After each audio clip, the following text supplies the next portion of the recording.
Today I want to talk a little bit about the respiratory system in reference to the training effect. I also want to give you a couple simple tools that you can use yourself to gauge the health of your own lungs. Here's a little imagery for you. Here's your lungs, right? When you stop training them, they don't necessarily atrophy like the muscles would, but they actually decrease the amount of usable space within the lungs. This means that as we become more out of shape, we also start to be able to only utilize smaller and smaller portions of the entire lung space. This is also why when an untrained person goes to the gym to work out, you notice them gasping for a lot more air than a trained individual. Today we're going to do two simple tests to get a better understanding of the current amount of lung space that you are capable of using. First test is super easy. When I say begin, you're going to count how many breaths you take in a minute until I tell you to stop. You only count your breaths every time that you breathe in. Are you ready for this? Are you ready for this? You're ready for this. I'm going to count down from 5. When I get to 0, you're going to take your first breath in and you're going to continue to count your breaths until this alarm goes off. You want it to be very casual breathing. 5, 4, 3, 2, 1.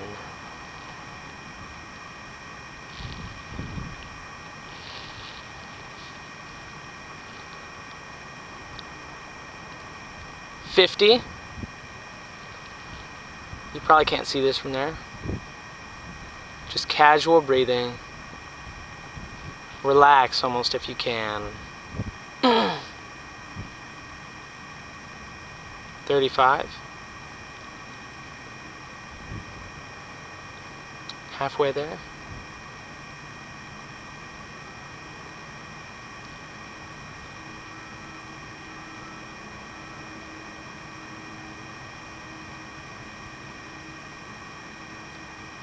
15.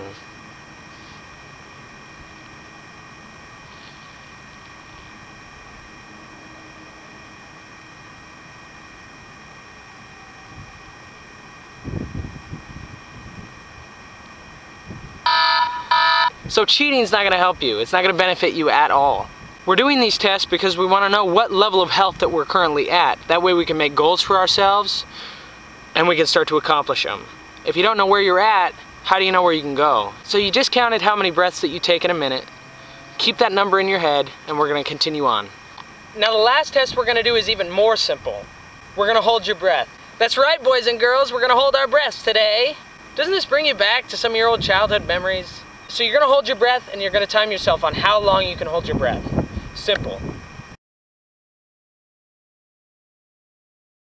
For these two tests, what are your results? You got the numbers in your head? Are you ready to figure out what those numbers mean? Are you ready to figure out what numbers are within normal limits? As far as breaths per minute, anywhere between 10 to 16 is considered healthy limits. As far as holding your breath, if you can hold your breath for 50 seconds or more, then you are within normal healthy limits. Now, if you barely meet those requirements, may I suggest training? Training will allow your body to teach your lungs to utilize larger amounts of capacity. Any movement that functions on an aerobic pathway is going to be compromised because those movements require oxygen. So if you're not taking in enough oxygen, every movement in your body is going to be compromised. If you are a person that barely met the minimum requirements, or a person that was close but didn't quite get there, I got a perfect analogy for you. When you install a program on your computer, there's going to be a minimum requirements and there's going to be a suggested requirements.